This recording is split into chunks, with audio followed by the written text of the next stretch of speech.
तो बच्चे हम लोगों की ग्रीन थ्योरम चल रही थी तो उसके दो क्वेश्चंस हो रहे हुए हैं। फिर ग्रीन थ्योरम वाला कंसेप्ट ख़त्म हो जाएगा और नेक्स्ट थ्योरम हम करेंगे स्टोक थ्योरम। इसके लिए मैंने आपको पीडीएफ भिजवा दी है बच्चे। तो आप इन वीडियोस को लगाने से पहले उस पीडीएफ से सारा काम नोट कर लो या उसका प्रिंट आउट निकलवा लो, जिससे आपको फिर ये वीडियो समझ में आ जाएंगी, क्योंकि आपके पास नोट्स होंगे और आप फिर यहाँ से बस वीडियो में देखोगे तो आपको सारा आर्टिकल समझ में आ जाएगा। तो स्टार्ट कर रहा हूँ मेरे दो क्वेश्चन जिससे ग्रीन थ्योरम ख़त्म हो जाए। वो कह रहा है show that the area, example number book के अंदर 5 है। तो जो बच्चे हिंदी मीडियम के हैं वो बुक से थोड़ा सा डेफिनेशन पढ़ सकते हैं हिंदी में। Show that the area bounded by a simple close curve C is given by 1/2 integration C X D Y minus Y D X. पहले तो कहता कि ये चीज़ शो करो कि ये चीज़ जो है वो एरिया के रूप में लिखी जा सकती है, यानी किसी भी क्लोज कर्व के अलोंग अगर अपने इंटीग्रेशन करते हैं तो वो एरिया को रिप्रेजेंट करता है। एक तो ये बताओ। उसके अलावा कहता है हैंस, हैंस का मतलब होता है जो रिजल्ट अब आ चुका है उसी की मदद से आगे फाइंड करो the whole area of ellipse. Ellipse का एरिया यानी दीर्घवृत्त का एरिया भी निकाल लो इसी की मदद से। तो पहले तो हम ये शो करेंगे कि ये चीज़ एक एरिया को रिप्रेजेंट करती है, और उसको शो करने के बाद इसी रिजल्ट का यूज़ करके हम इलिप्स का एरिया और निकाल के दिखाएंगे। बच्चे याद रखें, हमेशा कंपटीशन के लिए इलिप्स का एरिया पाई ए बी होता है। तो मेरा लास्ट में आंसर आना चाहिए पाई ए बी। तो कैसे लाएंगे वो देखते हैं। अब देखो कहीं नहीं लिखा हुआ ग्रीन थ्योरम का यूज़, पर हमें थोड़ी थोड़ी फॉर्म याद है। P D X Q D Y, ऐसा कुछ देखते ही हमारे दिमाग में आना चाहिए कि यहाँ पर ग्रीन थ्योरम का यूज़ हो सकता है। तो सबसे पहले मैंने लिखा by Green theorem integration C P D x plus Q D Y बराबर double integration Q upon X minus P upon Y bracket बन D x into D Y. इसको मार्क कर दिया समीकरण नंबर 1। अब ध्यान से सुनना, इतने इतने पार्ट का अगर मैं अपने इस क्वेश्चन से कंपैरिजन करूं, बाहर 1/2 है वो बाहर ही रहेगा। इंटीग्रेशन सी के अंदर वाली चीज़ का इसके अंदर वाली चीज़ से अगर कंपैरिजन करें तो ध्यान से देखना, गलती हो जाती है सभी से। बच्चे डी एक्स का कोफिशिएंट पी है और यहाँ पर देखो डी एक्स का कोफिशिएंट बाद में लिखा हुआ है। देखो पहले पी डी एक्स होता है, पर यहाँ पर उसने पहले डी वाई वाली टर्म लिखी हुई है और बाद में डी एक्स। तो ध्यान से देखें, पी डी एक्स का कोफिशिएंट पी और यहाँ पर डी एक्स का कोफिशिएंट माइनस वाई, तो अपने पी का मान आएगा माइनस वाई। ऐसे डी वाई का कोफिशिएंट क्यू और यहाँ पर डी वाई का कोफिशिएंट एक्स, तो क्यू का मान कितना है एक्स। तो ये कंपैरिजन ध्यान से करना, कई बार अपने फ्लो में पहले वाले को ही पी मान लेते हैं, नहीं। डी एक्स का कोफिशिएंट पी है तो यहाँ पर डी एक्स का कोफिशिएंट माइनस वाई है, तो पी का मान माइनस वाई। और डी वाई का कोफिशिएंट एक्स और यहाँ पर डी वाई का कोफिशिएंट क्यू, तो क्यू का मान एक्स। बचे पी और क्यू आ गया। पी और क्यू का मैं फिर इसके हिसाब से डिफ्रेंशिएशन कर लूँगा, यानी पी का करूँगा वाई के रिस्पेक्ट में और क्यू का करूँगा एक्स के रिस्पेक्ट में। जो भी आएगा वो उठाकर यहाँ रख दूंगा, अपने आप ये लाइन आ जाएगी बच्चे। और ये आ गई तो ये चीज़ हमारे लिए किसको, क्योंकि सरफेस इंटीग्रेशन किसको बताता है, एरिया को। तो बच्चे यहाँ से फिर हमें क्या मिल जाएगा, एरिया। तो देखो कैसे मिलेगा। तो अकॉर्डिंग टू क्वेश्चन, तो जो मैं आपको बातें बोल रहा था वो उसने अच्छे से लिख के दिखाया हुआ है कि पी का मान आ रहा है बच्चे माइनस वाई और क्यू का मान आ रहा है X. According to Green theorem P का हमें करना है वाई के रिस्पेक्ट में पार्शियल डेरिवेटिव। अगर पार्शियल कर रहे हैं तो एक्स एज अ कांस्टेंट, तो बच्चे वाई का वाई के रिस्पेक्ट में 1 और ये साथ में माइनस है। क्यू का एक्स के रिस्पेक्ट में करेंगे तो एक्स का एक्स के रिस्पेक्ट में हो गया 1। फिर बच्चे फाइनली ये सारी वैल्यूज़ उठाकर इक्वेशन नंबर 1 में रख दी। तो देखो इंटीग्रेशन सी, पी का मान रख दिया minus y into d x यानी ग्रीन थ्योरम में रख दी, प्लस क्यू का मान रख दिया एक्स इंटू डी वाई बराबर double integration Q upon x की वैल्यू है बच्चे 1 माइनस पी अपॉन वाई की वैल्यू -1, तो माइनस माइनस क्या हो गया +1। तो नीचे नीचे जो इक्वेशन 1 लिख रखी थी ग्रीन थ्योरम, उसमें सारी वैल्यूज़ रखी हैं। और बच्चे d x into D y, 1 + 1 कितना हो गया 2, और वो 2 मैं इधर अपोन में ले गया तो ये 1/2 बन गया। इस टर्म को पहले लिख दिया, इस टर्म को बाद में, और ये चीज़ पूरी बन गई। ये 2 तो उधर चला गया, d x into D Y. और बच्चे ये चीज़ किसको रिप्रेजेंट करती है, एरिया। तो प्रूव कर दिया किसी भी क्लोज कर्व का एरिया इस फॉर्म में भी लिखा जा सकता है। अब आगे उसने बोला है इलिप्स का एरिया निकालो इसी रिजल्ट का यूज़ करके।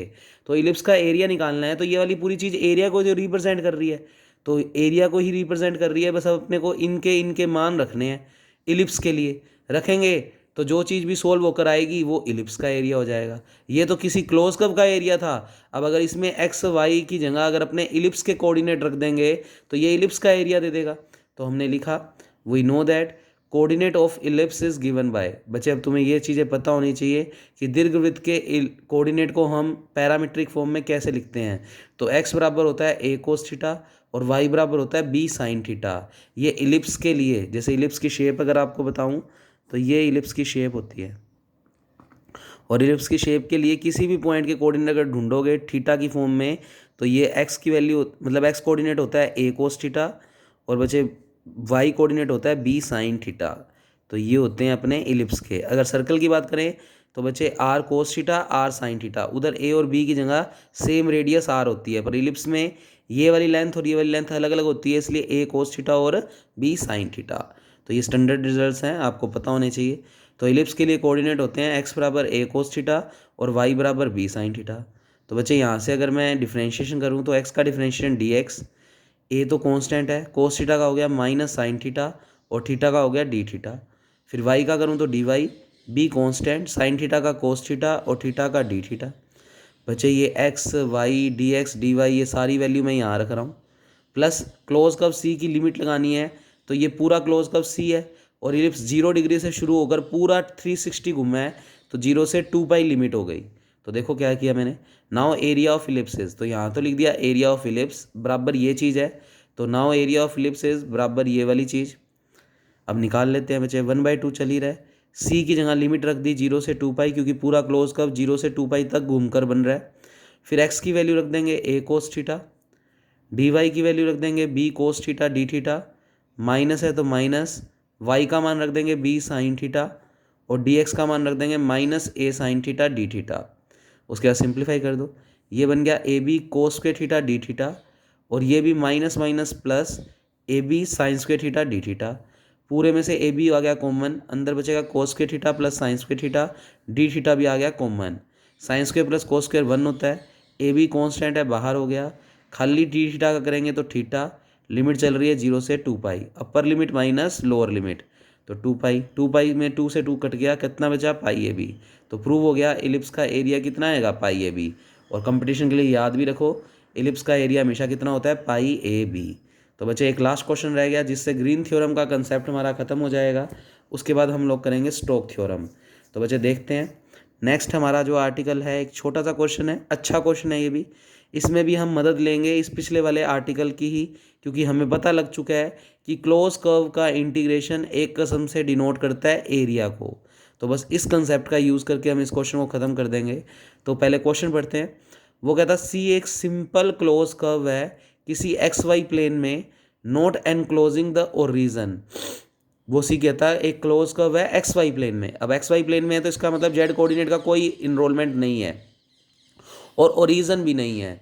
तो कहता है show that integration c f dot d r बराबर 0। हमें इस वाले का क्लोज कर्व के अलोंग इंटीग्रेशन 0 लेकर आना है, जबकि एफ वेक्टर क्वेश्चन में हमें कुछ दिया हुआ है minus Y I cap plus X J cap upon x square plus Y square. तो क्वेश्चन नंबर 4 है अनसोल्ड का। तो बच्चे ये क्वेश्चन ध्यान से देखते हैं हम लोग। तो बच्चे एफ वेक्टर हमें क्वेश्चन में दिया हुआ है, मैंने क्या किया इस x square plus Y square को इसके नीचे अलग और इस x square plus Y square को इसके नीचे अलग। तो एफ वेक्टर बन गया माइनस का Y upon x square plus Y square I cap plus X upon x square plus Y square J cap. अब कहीं ना कहीं एफ डॉट डी आर निकालना है, तो पहले डी आर निकालना पड़ेगा। डी आर निकालने के लिए हमने आर वेक्टर को बुलाया। आर वेक्टर क्या होता है पोजीशन वेक्टर। क्योंकि एक्स वाई प्लेन में काम हो रहा है तो जेड कोऑर्डिनेट 0, तो हमने आर वेक्टर को सिर्फ लिखा x i cap plus y j cap. आप लिखना चाहो तो साइड में लिख सकते हो, क्योंकि हम एक्स वाई प्लेन में काम कर रहे हैं तो एक्स वाई प्लेन के लिए जेड का मान 0 होगा, तो आर वेक्टर सिर्फ इतना रह जाएगा। तो x i cap plus y j cap, यहाँ इस पर इसका डिफ्रेंशिएशन करें तो आर का डिफ्रेंशिएशन डी आर, एक्स का डी एक्स और वाई का हो गया डी वाई। फिर integration c f dot d r यानी एल एच एस को बुला लिया। इंटीग्रेशन सी चल ही रहा, एफ वेक्टर की वैल्यू बच्चे ये है और डी आर की वैल्यू ये है। अब डायरेक्ट करो डॉट प्रोडक्ट, एफ का डी आर के साथ डॉट प्रोडक्ट करेंगे तो आई कैप का आई कैप के साथ, तो minus y upon x square y square के साथ क्या लग जाएगा डी एक्स। ऐसे जे का जे के साथ करेंगे तो x upon x square plus Y square और साथ में लग जाएगा डी वाई। तो आप अलग से निकाल के दिखाना चाहो तो F vector dot d are vector करके दिखा देना। तो आई कैप का आई कैप से होगा और जे कैप का जे कैप के साथ। तो डी एक्स इसके साथ लग जाएगा और डी वाई इसके साथ। तो बच्चे ये निकाल के दिखाया हुआ है। ये हो गई समीकरण नंबर 1। अब हम क्या कर रहे हैं, इसमें ग्रीन थ्योरम का यूज़ कर रहे हैं। तो हम जानते हैं ग्रीन थ्योरम से integration C P D x plus Q D Y बराबर होता है surface integration Q upon X minus P upon Y bracket बंद D x into D Y. और अकॉर्डिंग टू फर्स्ट क्वेश्चन जो हमने अभी भी किया है, ये चीज़ एरिया है, मतलब ये पूरी चीज़ एरिया को रिप्रेजेंट कर रही है। तो बराबर में लिख दिया एरिया। अब बेसिकली बच्चे इसका अगर आप इससे कंपैरिजन करोगे तो डी एक्स का कोफिशिएंट पी, तो डी एक्स का कोफिशिएंट पी, तो बच्चे ये हमारा पी का मान हो गया। तो इसमें भी कहीं ग्रीन थ्योरम नहीं लिखा हुआ था, पर हमने जब एफ डॉट डी आर निकाला तो वो p D x plus Q D y की फॉर्म में था। और कहीं ना कहीं हम जानते हैं p D x plus Q D y तो वो ग्रीन थ्योरम है, तो इसलिए हमने ग्रीन थ्योरम बुला ली। तो डी एक्स का कोफिशिएंट पी और यहाँ पर डी एक्स का कोफिशिएंट ये कुछ, तो बच्चे पी का मान हो गया minus y upon x square plus Y square. ऐसे डी वाई का कोफिशिएंट क्यू और यहाँ पर डी वाई का कोफिशिएंट ये कुछ, तो क्यू का मान हो गया x upon x square plus Y square. अब हम जानते हैं ग्रीन थ्योरम से ये वाली पूरी चीज़ यानी ये वाली पूरी चीज़ इसके बराबर है। तो बच्चे क्यू का एक्स के रिस्पेक्ट में निकालना है और पी का वाई के रिस्पेक्ट में। तो करो बच्चे पी का वाई के रिस्पेक्ट में, तो ऊपर भी वाई का फंक्शन है नीचे भी वाई का फंक्शन, तो फर्स्ट अपॉन सेकंड लगेगा यानी यू अपॉन वी लगेगा। तो बच्चे सबसे पहले सेकंड का स्क्वायर तो x square plus Y square का होल स्क्वायर, फिर सेकंड वाले को एज इट इज़ तो x square plus Y square as it is. इस माइनस वाई का डिफ्रेंशिएशन यानी फर्स्ट का डिफ्रेंशिएशन कितना हो गया -1 क्योंकि वाई के रिस्पेक्ट में कर रहे हैं, प्लस अब की बार बच्चे माइनस का वाई एज इट इज़ और फिर x square plus Y square का करेंगे तो एक्स का तो जीरो हो गया क्योंकि वाई के रिस्पेक्ट में कर रहे हैं और वाई स्क्वायर का हो गया 2y। तो यहाँ एक मिस्टेक है, आप माइनस का वाई लिखें बच्चे इसको, तो यहाँ पर माइनस लगा लें। ये बन गया माइनस का 2y स्क्वायर और ये माइनस का वाई स्क्वायर। तो देखते हैं हमारी गलती कहाँ आ रही है। तो बच्चे X square plus Y square minus Y का किया तो -1, फिर माइनस का Y as it is sorry plus ही आ जाएगा बच्चे, ध्यान से सुनना क्यों। फर्स्ट अपॉन सेकंड में फॉर्मूला होता है माइनस, तो माइनस और फिर minus Y as it is तो प्लस कर दिया, तो ये बात थोड़ी सी ध्यान रखना, तो ये प्लस का ही है। तो प्लस का वाई इंटू और नीचे वाले का किया तो एक्स स्क्वायर का तो 0 और वाई स्क्वायर का 2y। अब ये प्लस का 2y स्क्वायर और ये माइनस का वाई स्क्वायर क्योंकि -1 इससे भी मल्टीप्लाई इससे भी मल्टीप्लाई, तो माइनस का वाई स्क्वायर और प्लस का 2y स्क्वायर तो प्लस का वाई स्क्वायर और ये -1 एक्स स्क्वायर से होगा तो माइनस का एक्स स्क्वायर अपॉन में ये पूरा स्टेप चल ही रहा है। ऐसे ही हम क्यू का वाई के रिस्पेक्ट में करेंगे। तो बच्चे क्यू का वाई के रिस्पेक्ट में करेंगे तो नीचे वाले का स्क्वायर, नीचे वाला स्टेप एज इट इज़, इसका करेंगे वाई के रिस्पेक्ट में तो 0। तो थोड़ा सा देखें कुछ ना कुछ मिस्टेक करके बैठे हैं बच्चे, ठीक है इधर 0 आएगा, एक्स के रिस्पेक्ट में कर रहे हैं हम, ये डिफ्रेंशिएशन गलत लिखा हुआ है बच्चे। क्यू का एक्स के रिस्पेक्ट में करना है, डिफ्रेंशिएशन एक्स के रिस्पेक्ट में ही कर रखा है, पर यहाँ लिखते वक्त मिस्टेक है, तो ये छोटी छोटी मिस्टेक थोड़ी सही कर लो। तो बच्चे नीचे वाला स्टेप एज इट इज़, इस स्टेप को रखा एज इट इज़, एक्स का एक्स के रिस्पेक्ट में 1, फिर फॉर्मूले में माइनस, फर्स्ट को रखा एज इट इज़ और नीचे वाले का डिफ्रेंशिएशन करेंगे तो एक्स स्क्वायर का हो गया 2x, फिर बचे माइनस का 2x स्क्वायर और प्लस का एक्स स्क्वायर, बचेगा माइनस का एक्स स्क्वायर और प्लस का वाई स्क्वायर चल ही रहा है, अपॉन में ये स्टेप एज इट इज़। अब बच्चे फाइनली ये वाली वैल्यू और ये वाली वैल्यू उठाकर इसमें रख दो और पी और क्यू के मान भी यही वाले रख दो, तो बच्चे पूरा क्वेश्चन बन जाएगा जो हमें प्रूव करना है। तो देखें ध्यान से, put all the values in equation number second. तो पी का मान हमने रख दिया माइनस का वाई अपॉन दिस, क्यू का मान रख दिया दिस बराबर बराबर सरफेस इंटीग्रेशन, बचे क्यू अपॉन एक्स की वैल्यू रख दी ये कुछ, माइनस का निशान एज इट इज़ और पी अपॉन वाई की वैल्यू रख दी ये कुछ into d x into D y. बच्चे ध्यान से देखें तो माइनस का एक्स स्क्वायर अपॉन दिस और ये हो जाएगा माइनस माइनस प्लस, तो एक्स स्क्वायर अपॉन दिस, इस स्टेप से ये स्टेप क्या हो जाएगा कैंसिल आउट। ऐसे ही वाई स्क्वायर अपॉन दिस और माइनस का वाई स्क्वायर अपॉन दिस, ये भी क्या हो जाएगा कैंसिल आउट। तो इसको ब्रैकेट में लिखें, इसके बाहर माइनस है तो साइन चेंज हो जाएंगे, सब कुछ कट रहा है, कितना आ रहा है 0। तो बच्चे इसका मतलब इस पूरे का मान कितना आ रहा है 0 और ये पूरी चीज़ किसको बता रही थी एफ डॉट डी आर को, तो एफ डॉट डी आर बराबर कितना आ गया 0। तो कुल मिलाकर हमने इसका मान निकाल दिया 0, इसको लिख सकते हो, इसका मान कितना आ गया 0 और ये वाले की वैल्यू ये थी और ये 0 आ गया तो ये भी 0 आ गया और ये 0 इस इक्वेशन 1 में रख दिया तो इसका मान कितना आ गया 0। तो सिंपल सा क्वेश्चन था। इतना काम आप करेंगे बच्चे, ग्रीन थ्योरम कंप्लीट हो गई। कल की क्लास में मैं स्टार्ट करवाऊंगा आपको स्टोक थ्योरम। तो देखेंगे स्टोक थ्योरम, जैसे इसमें 2 टाइप के क्वेश्चन थे वैसे ही स्टोक थ्योरम में भी 2 टाइप के क्वेश्चन होंगे, एक तो वेरीफाई करने वाले और एक सिर्फ इवैल्यूएट करने वाले। तो हम दोनों ही टाइप के क्वेश्चंस देखेंगे कल। Okay, thank you class.